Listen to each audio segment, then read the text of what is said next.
Bonjour à tous, je suis Marion Remy, je suis kinésithérapeute et ostéopathe. J'exerce la kinésithérapie depuis bientôt 10 ans dans un cabinet en campagne. Je pratique le triathlon et le trail. Alors, la kinésithérapie, au sens large du terme, on pourrait la définir comme la rééducation par le mouvement. On peut traiter des troubles musculo-squelettiques, par exemple des tendinites, mais également des pathologies articulaires comme l'arthrose. Nous pouvons également agir sur le système pulmonaire, chez des patients qui ont besoin d'être désencombrés ou alors des nourrissons, les bronchiolites par exemple. Mais on peut également intervenir dans de l'éducation posturale, chez des gens qui ont des grosses pathologies de dos ou alors chez les jeunes adolescents qui ont des scolioses ou des douleurs de dos déjà assez précoces.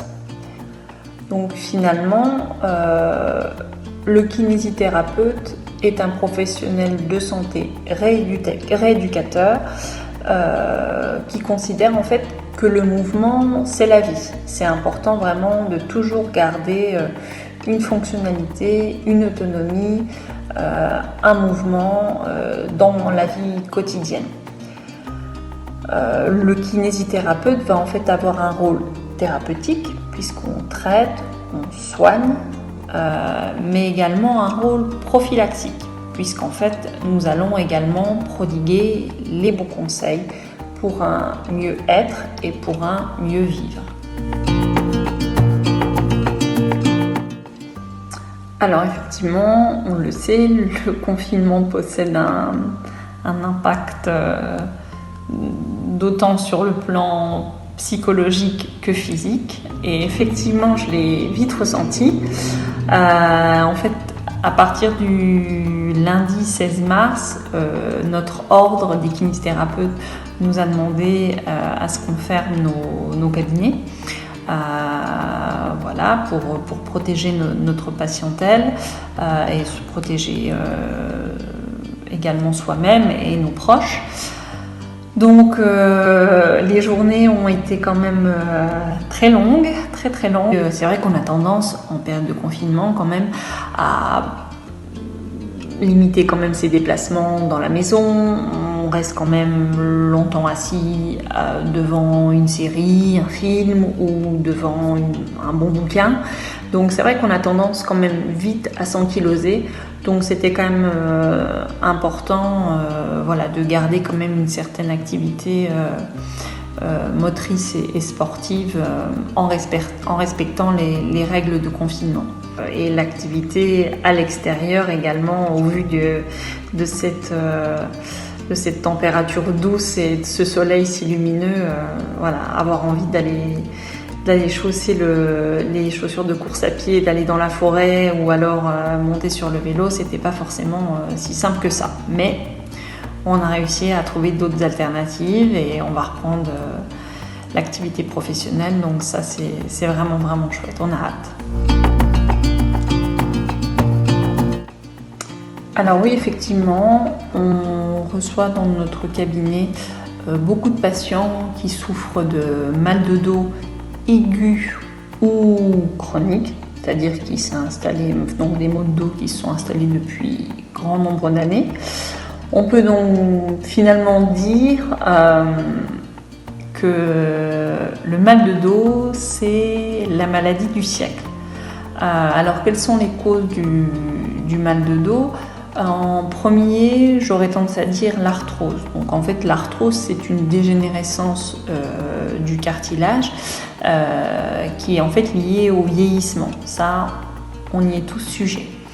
Ensuite, le mal de dos peut s'installer suite à des gestes qui vont être répétés. Par exemple, la manutention. Personnes qui portent des grosses charges lourdes au niveau professionnel.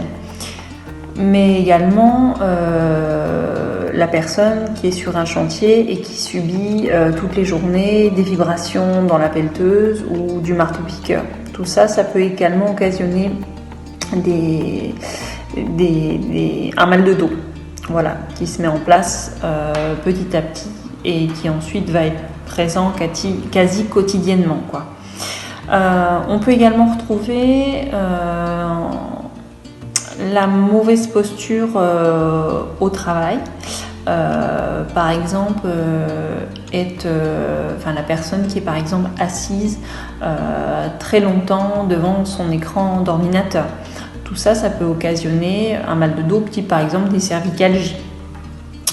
On peut également avoir un patient qui vient au cabinet en consultation suite à un mal de dos aigu lié à un excès de jardinage, par exemple.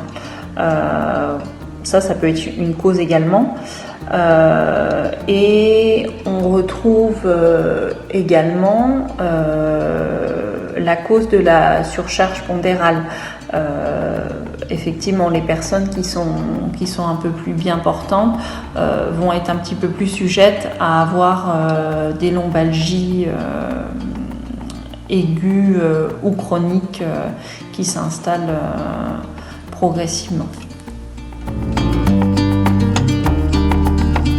Le confinement n'a pas que des impacts positif, effectivement, puisqu'il nous contraint à la sédentarité. On est moins actif, on bouge moins, on va rester plus longtemps assis dans le canapé, dans un fauteuil, rester un peu plus longtemps au lit que d'habitude.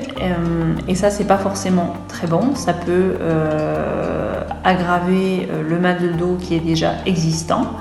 Alors, ce qu'on peut faire justement pour pallier à ce mal de dos en période de confinement, c'est justement éviter de rester dans des positions statiques prolongées ou dans une même position de manière prolongée.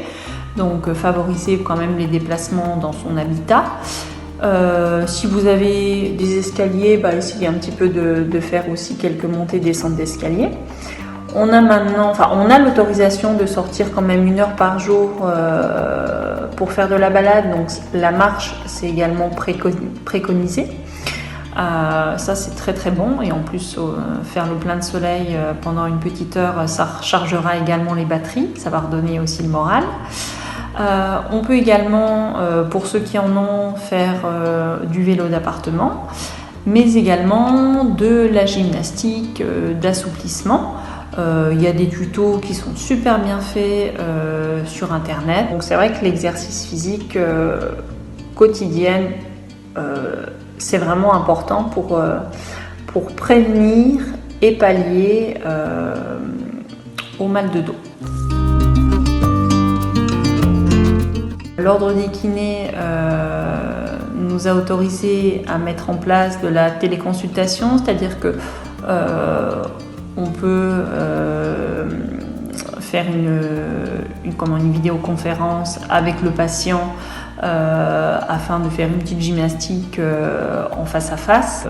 Et comme je le rappelle, vraiment bouger au maximum dans son quotidien de confiné, voilà, en attendant que les cabinets réouvrent et qu'on puisse de nouveau prendre en charge nos patients et pallier à ces douleurs chez nos patients.